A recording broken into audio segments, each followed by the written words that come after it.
2, 1, go. Continue this search for a missing patient. You look Thank after you him. so much. Pleasure. From the surgeons to the sweepers, Just behave yourself, that's all I ask. You did so well. these are their stories. I just need to get this right.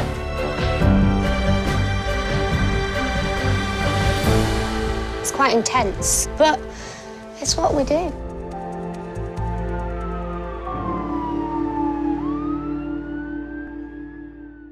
We are family, and I've got all my patients with me.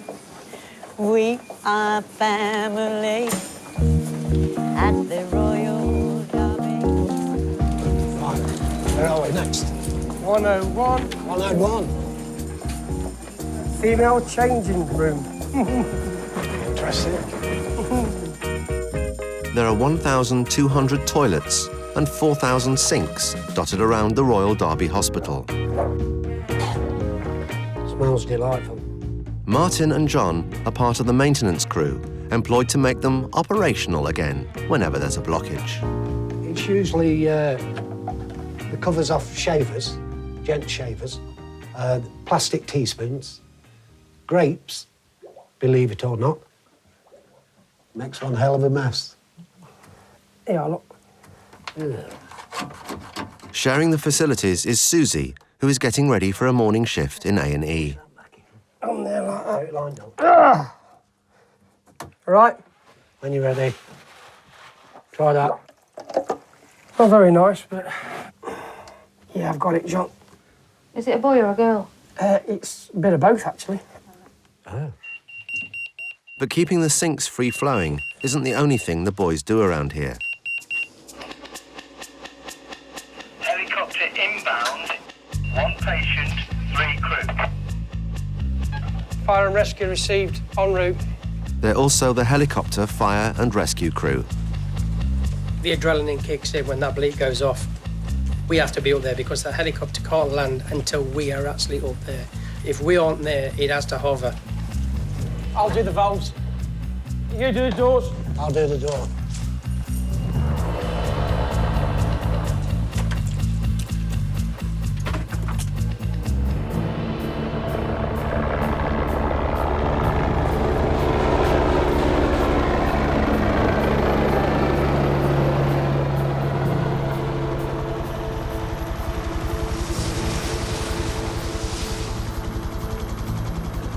You've always got to be focused.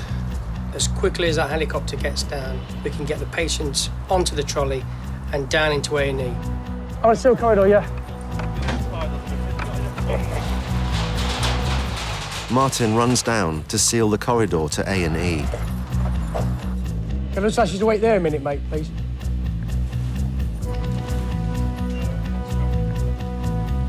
Once the patient is delivered into the hands of the emergency doctors, it's back to the sinks for the boys.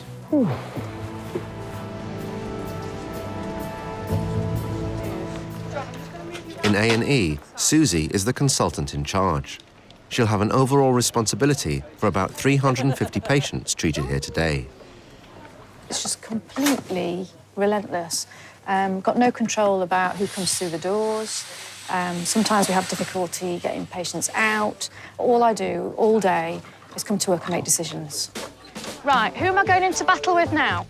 It's a patient with a history of violence. Chill out. And Susie must decide the safest way to insert a drip. Don't start doing that. You'll sell him bother, won't you?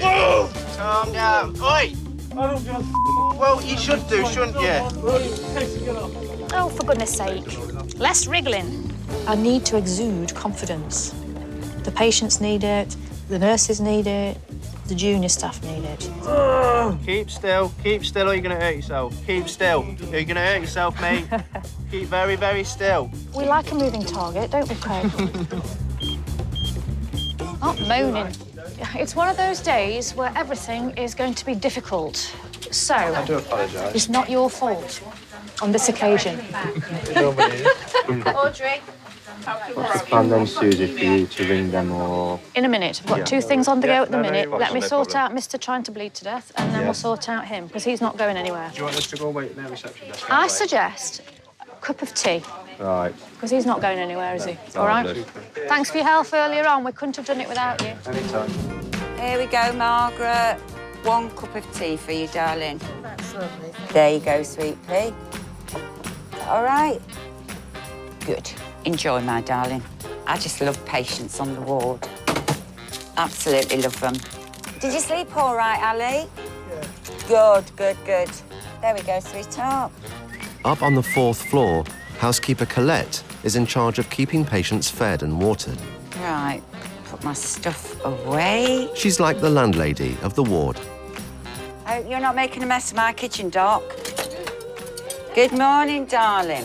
Have I ever made a mess? Oh, morning, Doc. How are you, darling? Very good, thank you. I love the shirt. You like it? Yeah, suits you. Very much so, Doc. Absolutely. Love it. I always say that to him. He's such a lovely doc. Can't help myself. Can't help myself. Beryl. Yes, thank you. Toast and marmalade. There you go, my sweet. There you go, darling. Can I have a knife? You want a knife, darling? I'll go and get you one, sweetie. Yeah. Nuisance. Oh, I didn't know it was cutting off. This is one of several wards dedicated to the care of an ever-growing number of elderly patients. Thank you. Put your glasses on. Yeah? Good man. All right? Yeah? Collette and colleagues, like Sarah, also see talking as a key part of their job, encouraging those on the ward to reminisce. What do you think to my tattoos, Beryl? Do you like them? Oh. No, not really. Well, you asked me. Well, yeah. In my generation, we didn't do them. We didn't have them. No. Not to my idea, anyway. What sort of people did? Yobbos. I get so attached to some of the ladies on the ward because they remind me of what happened 6 years ago. Me and my sisters, we lost our mum. So just have to get over it and get on with it. But it is hard sometimes. It's really very hard sometimes. But you just get on with it. Miss her like crazy, but hey. Must speak, Margaret. Do you enjoy me doing your hair, Margaret? Oh, yes, I like being twiddled around. Yes. It's really lovely. Oh, I'm glad. Thank you. Anytime. Thank you. It's all right. The Royal Derby has 51 clinical departments. They deal with anything from a routine X-ray to a critical emergency. Over 2,500 people a day are treated as outpatients, with over 1,000 needing a bed overnight. Hello, Nightingale Macmillan unit, how can I help? In the Macmillan unit, Venkata is meeting one of the newest inpatients. I hope you like my cup of tea. Yeah, that'll be fine, thank you. A few days ago, Glynn was diagnosed with a tumour above one of his lungs. And how are you this morning? Good, I think. Slept better again, which is good. We don't know how you will respond to the treatment unless you start having the treatment. Sure. And that remains to be seen. Time will tell. If the treatment has the desired effect, you're likely to get back doing what you were doing earlier on. We want to remain optimistic. I think today it sort of started the radiotherapy, so it's sort of started the unknown today, I think, isn't it? And I am optimistic because if I can beat it, I'll beat it. Last week, when he was admitted to the unit, he was in a lot of pain, and now his symptoms are better. He's certainly mobilizing better, his pain's better, and he's starting to talk more about what his future is now. So, and that's a positive way. We made an impact, and this is not end of life, and this is quite early in the diagnosis. Glynn's wife, Dawn, has moved into his room to help out during the first few days of his treatment. The improvements that I've made since last Tuesday are really unrecognisable, aren't they? Yeah. In fact, it's been absolutely fantastic, really. We won't get the better of me, absolutely not. No. I'll be coming out the other side, there's no doubt about that whatsoever. We'll fight it all the way. I'll fight it all the way. And then we'll get you home. And then get off home. It'd be nice to get back and see the doggies. Missing my doggies now a little bit. Yeah, little monkeys. A couple more days at the most.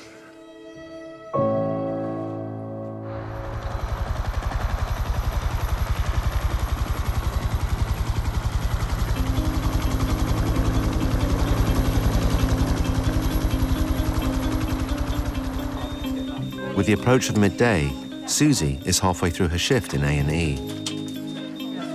So we've gone from one patient to another patient to another patient.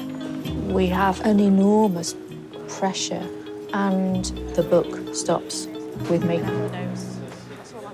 3, 2, 1, go. Thank you. Can I have a fresh gown, please?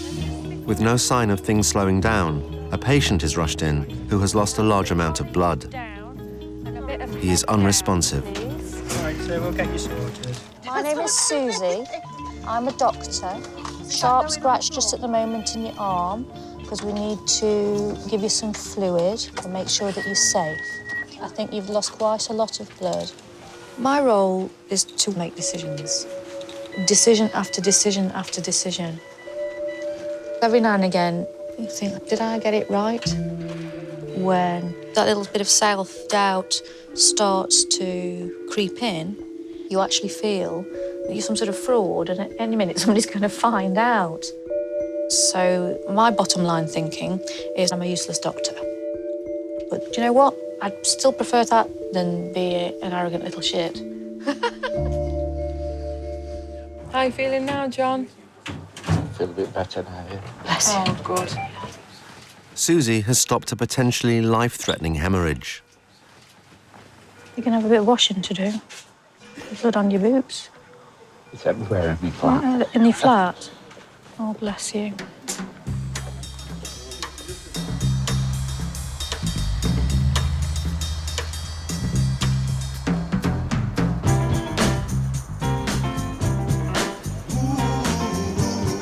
The thousands of people passing through the hospital every day can unwittingly bring their own threat. They're not working in here. Oh, we're all in darkness. Debbie and her hygiene crew have a short time to spot-check the cleanliness of theatres before the day's operations begin. Stopping the spread of superbugs is so important that the hygiene team have the power to shut down a theatre if it doesn't meet their high standards. That's fine. It's good. I'm just going to do the floor. Yeah? Okay. I'm just going to go into the school. The edges are okay, so I'll just Yeah. check the middle. Check under everywhere. So, hopefully there should be nothing on me. Nothing. Spotless part, well done. Right, doing here then. Wash my hands.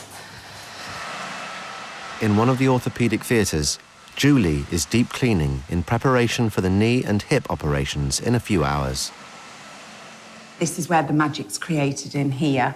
And obviously my job is to keep everything under control with regards to all the dirt and all the bacteria, and any dust would be fatal falling from any of these lights.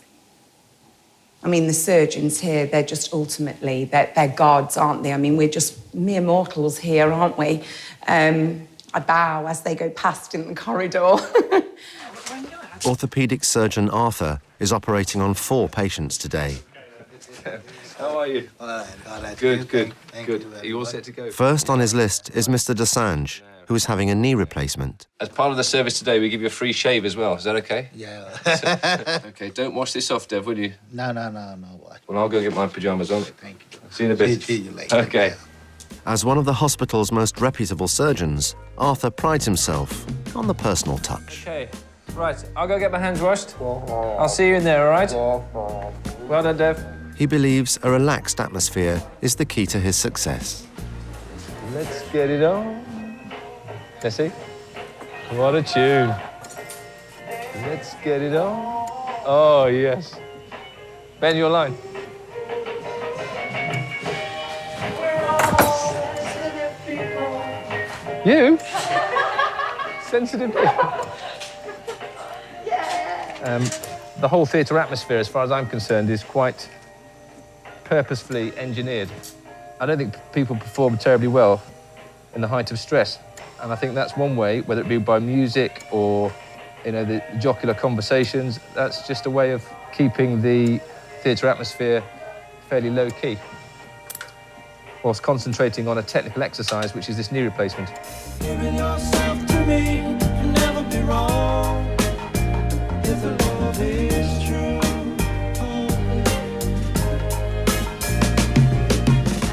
I've been a consultant now for over 10 years, and you build an eclectic taste. The group team favourite? A big dose of Detroit Motown. We love a bit of that. Keeps me and my staff on a plane where they're not stressed at the outset. If they're not stressed, there's always another place which you can move into of extra focus, should you need to. So, left total knee replacement. Yeah, if we could put that in, please. Left total knee replacement, Genesis 2. Done. Well done, Dev. Thank you. All done. The fact you couldn't straighten your leg, it can now go straight, and it's now straight up and down. You've lost a bit of that bow in your knee as well. Thank you. All right? Well done. OK. Morning. Smile. Come on. Everybody in those hospital beds is somebody else's mother, grandmother, sister, whatever. And you can look at an X-ray and see broken bones or degenerate hips, but you can't fail to appreciate the fact that that is someone's relative. 2 floors down, in the basement, Glynn is about to begin radiotherapy treatment in an effort to shrink the tumour above one of his lungs. You put weight on while I've been away. Right by his side, for support, is his wife, Dawn. Managed to cut right down on the sickies, so that's a plus. The ultimate goal is obviously give them up and pack them up for good. Dawn's never ever smoked in her life. Me and Dawn grew up together. We've been together since we were 15. We met through being in carnival bands, marching bands. We started off as best friends. Became friends in the band and became very, very good friends, and then progressed from there. And you plucked up the courage to ask me. But we just had a lot in common from day one, I suppose. Dawn was pregnant when she was 16. That always moves the relationship along a little bit, and that's it. We've been together ever since. Never been able to shake her off. Going into that, you do. Realised she was onto a good thing, didn't you, Dawn? I did.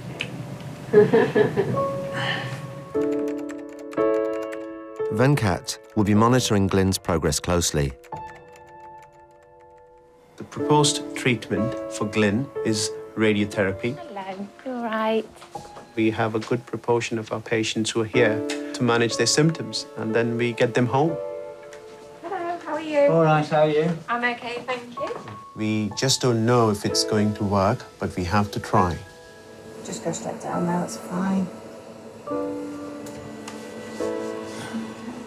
Is that all right there? What's that? You okay like that? I'm fine. OK then, Glynn. Off we go.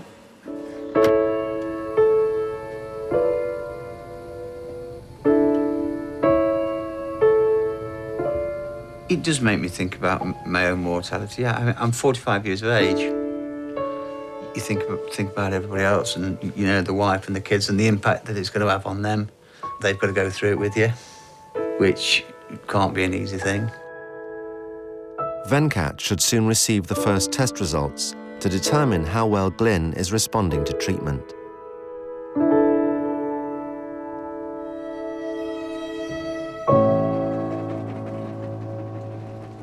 Up on the second floor, Martin and John are back on maintenance duty, keeping the hospital ticking over.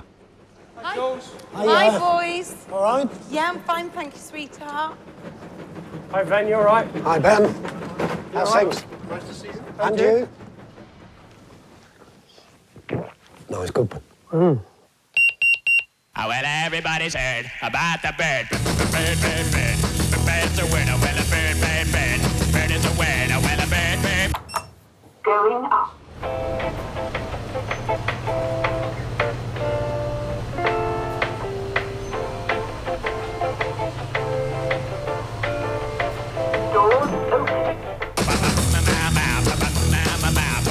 There has never been a helicopter crash at the Royal Derby Hospital, but that doesn't stop the fire and rescue crew from going through their paces. The two large cannons, fed from a 10,000-litre water tank, need regular testing.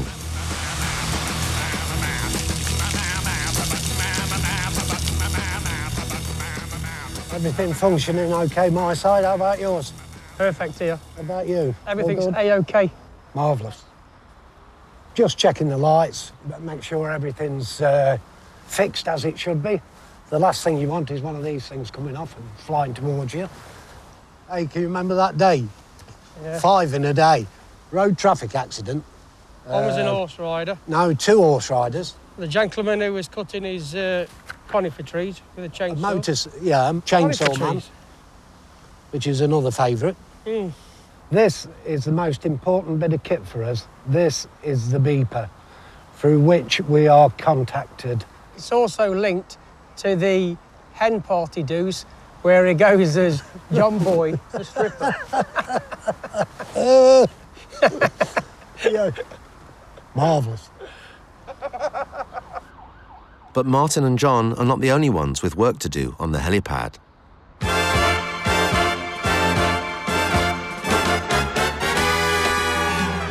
Lloyd the Hawk is the hospital's official pigeon chaser and one of its most unexpected lifesavers.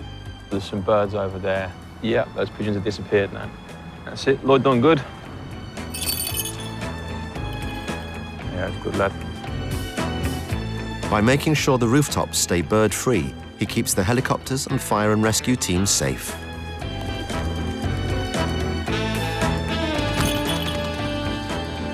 Beautiful. Pigeons could go into the rotors. That could cause problems with the helicopter itself. Generally, to make sure that when the air ambulance does come in, that it's not. There's no danger of the pigeons interfering with the landing and the taking off of the helicopter. There's about 100 pigeons here at the moment. If you left them to their own devices, you know, they'd be overrun with them. There'd be thousands here. But this is the only natural way to get rid of them. Yeah, yeah. Do some work, you get some food, Lloyd. He's loving it. He is.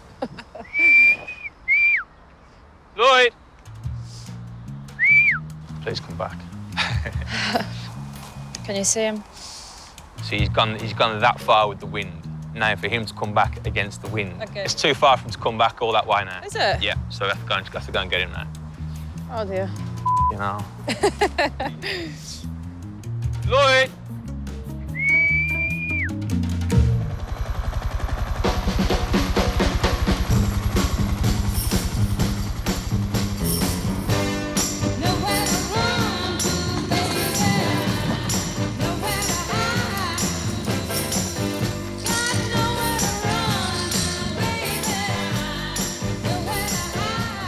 Morning, Ash. How are you? Back in A&E, Susie's next patient is 17-year-old Toby, whose leg has been cut open by studs during a game of rugby. This looks like the Texas Chainsaw Massacre. Isn't quite the look I was going for. Right, so that's that. I'm going to put some local anaesthetic around the wound. So my strong suggestion to you is to breathe on that Entonox. In fact, nothing happens for about 20 breaths, and then a beautiful moment happens where you feel slightly drunk. Not that you've ever been drunk, ever. No, never. Never. Never. Your nose is getting very slightly longer. No, it's not. I know it's wide, but it's not long. OK. In this case, good old-fashioned laughing gas is the anaesthetic of choice. Look at you.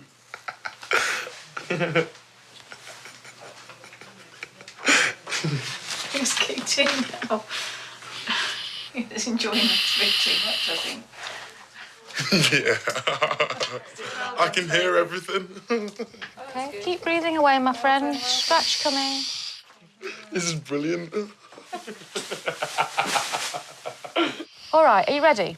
1, 2, 3, 4, 5, 6, 7, 8, 9, 10, 11, 12, 13, 14, 15, 16. Oh, yes! I was right on it.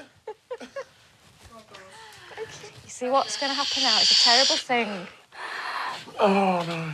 Oh, yes. It's all great. Give it back. Give Well, it back. OK. I've never seen that before.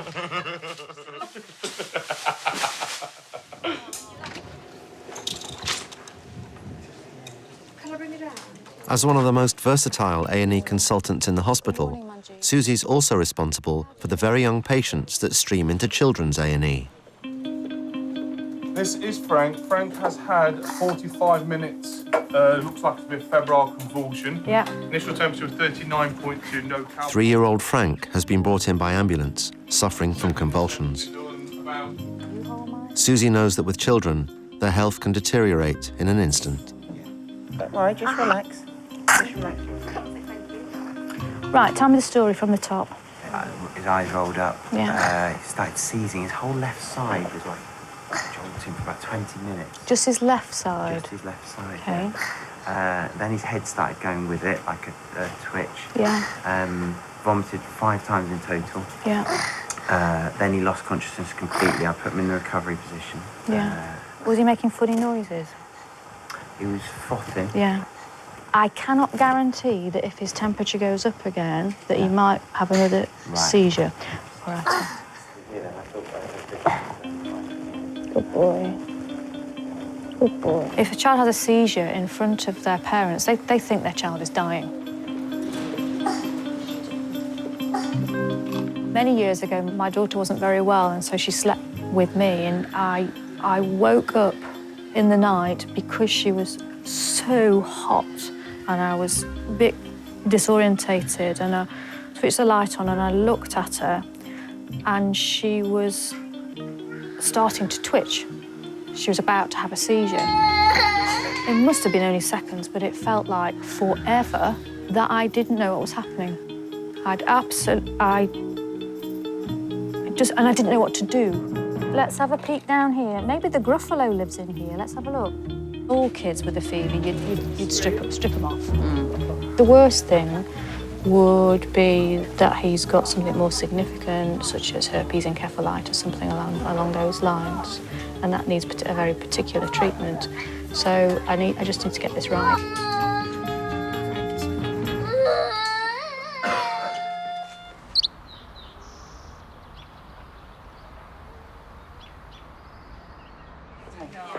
On the elderly ward, Sarah and Collette are on their way to visit 91-year-old ex-tank driver Albert. You all right, Collette? You all right, mate?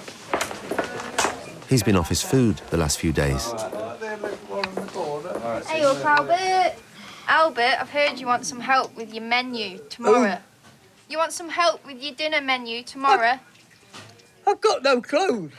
Don't worry about your clothes, Albert. Let's fill that paper in for you and get your meals sorted. Go on, then. Right, fish and chips? Oh, yeah. Love them. Oh, fish and chips will do. Oh. Shall we leave you alone? I don't know, you can get in bed with me at half. Oh, Albert. Not I'm before married. dinner. I've just got married. I can't get in your bed. She's not married, though. Hey, I've been married 3 times. Nah, told me. She wears them out. Do you know what I love about you, Albert? You're so honest. You're so honest. You say it as it I've is. done no wrong. You've done nothing wrong, my love. I don't think so. I don't think you have neither. I've shot some people. Oh, right, OK. Hello. All right, then. Do I know you? Are you all right, then? Yeah. You coming home soon?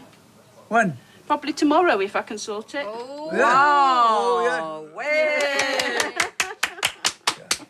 Please. I'm going to miss you. Yeah. Try your best. Taking Try your best. Oh.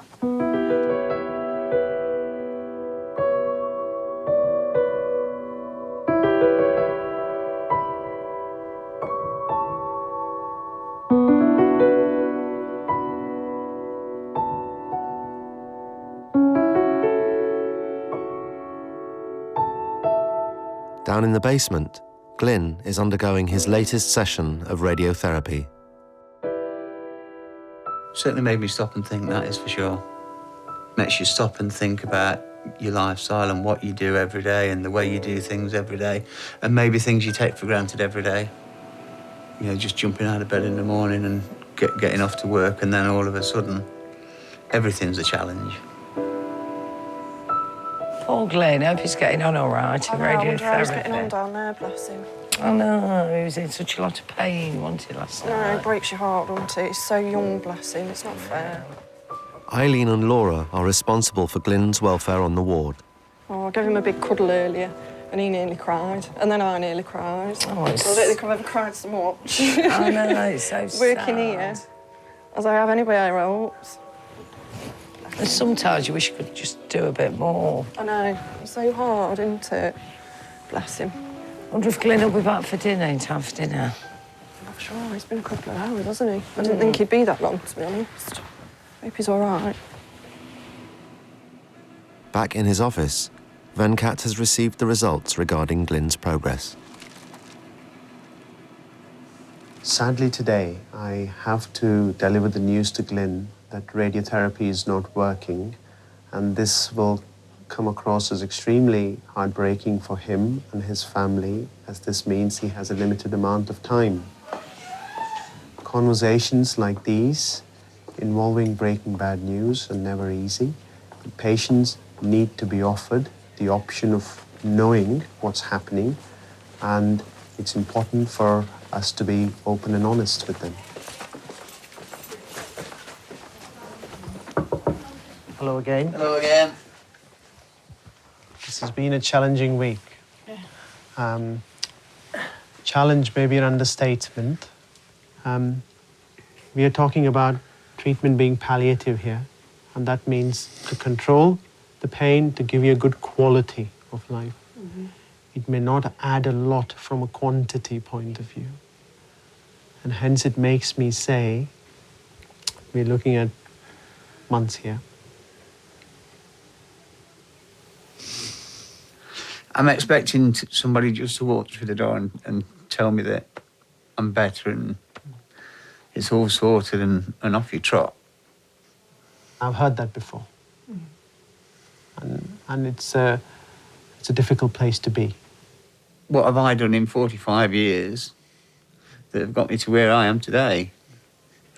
The question, why me? Why now?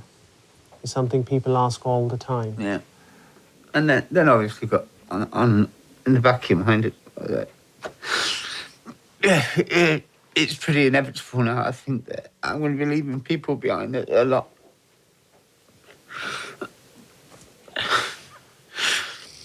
They're a lot older than me.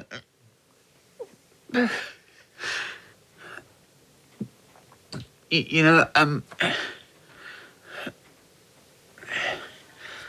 going to be leaving people behind, and maybe it's in a selfish sort of way. I didn't feel like it was my turn yet, you know. And maybe by leaving them here is a little bit selfish. I don't know. All of those things a little bit, I suppose.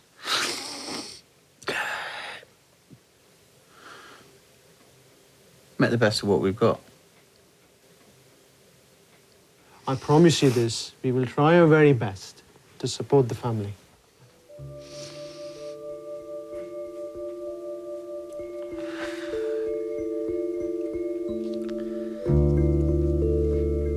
Take care.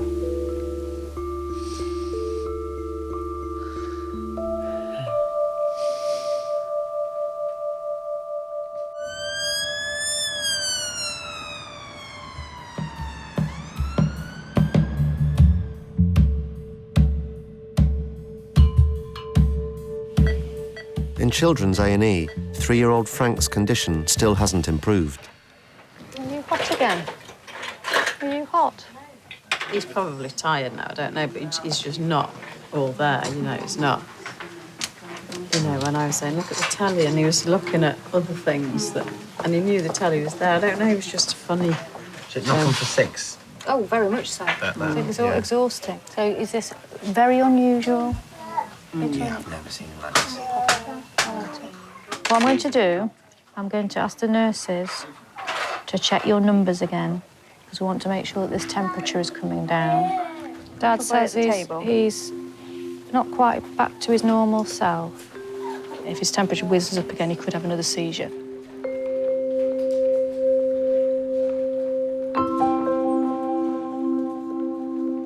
I think when I was younger, I didn't really grasp the enormity. And now, when one has a family and a home, the enormity of those sort of situations sort of weigh very heavily. Susie wants a second opinion from a specialist. So the ambulance is dispatched at 17:09. He's had some jerky movements of his head. They said that his jaw was quite stiff. Initially seemed to have this sort of fixed stare up and left. He was fitting for 45 minutes. The bottom line is, do we or don't we think it was a focal seizure, and do we or don't we give him acyclovir? That's the bottom line for me. Would you? Oh, superstar. All righty, you're a superstar, bye. Bye, bye, bye, bye, bye.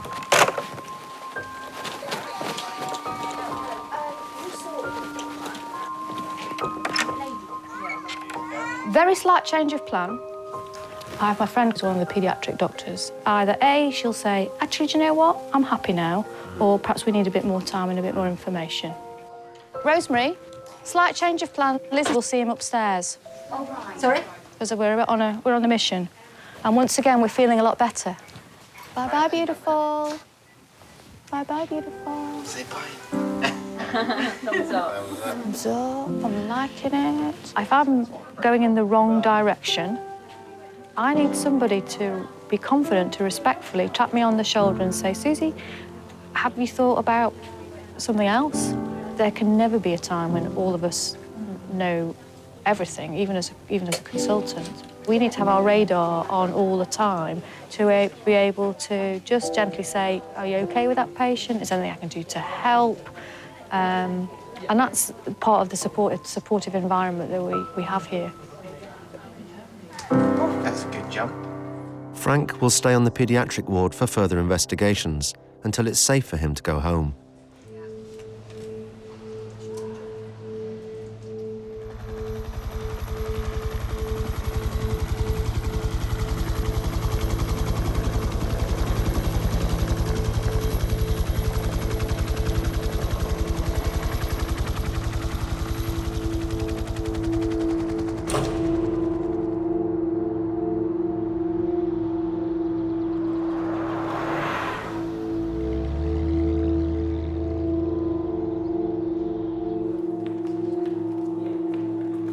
Radiotherapy treatment has been ineffective in the fight against Glynn's tumour and the spread of cancer.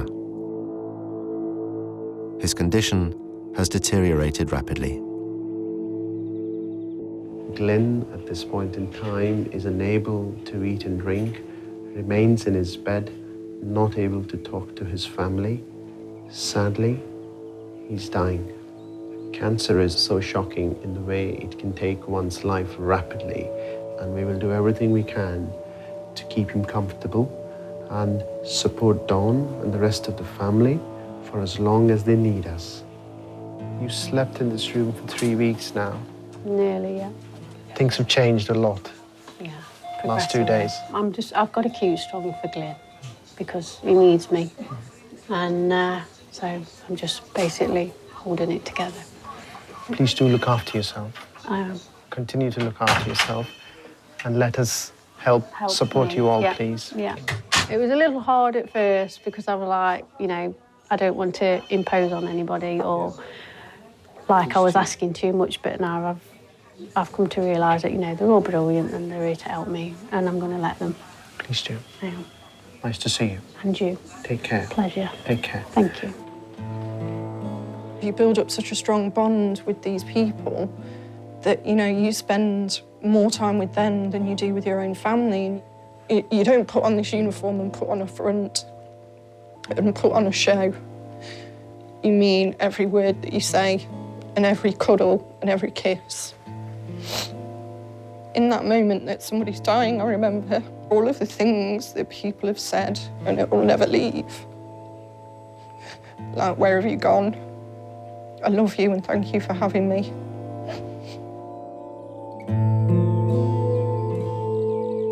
Six days later, Glynn passed away.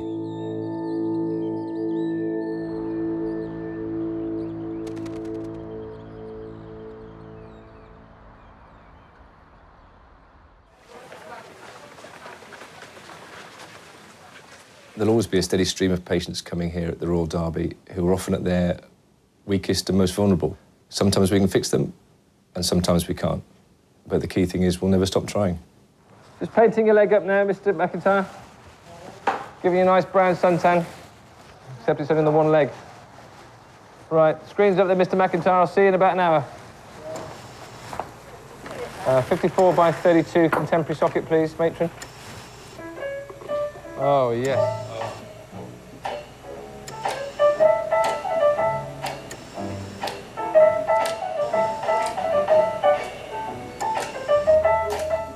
We're like the Charlie's Angels, aren't we? Avenging Angels, don't you? Here we are, girls. Don't fight over him. What I've learned from working here is take the good with the bad, but never take anything for granted. Never, ever, ever. Life is precious and life is short, so treasure every single moment and make sure every single person you love knows that you love them. Don't encourage her. I think we get it right most of the time. When you see people coming into the department clinging to life and we do our job right, and then they leave hospital and go home, that's a great feeling, and maybe they have a greater appreciation for life after that. Where do we go when we die? I have no idea. But personally, for me, I would like to be in a place which is peaceful and plenty of cricket to watch. Let there be cuckoos, a lark and a dove. Everybody? But first of all, please let there be love. Let there be love. You've got to love that one, haven't you? What a tune.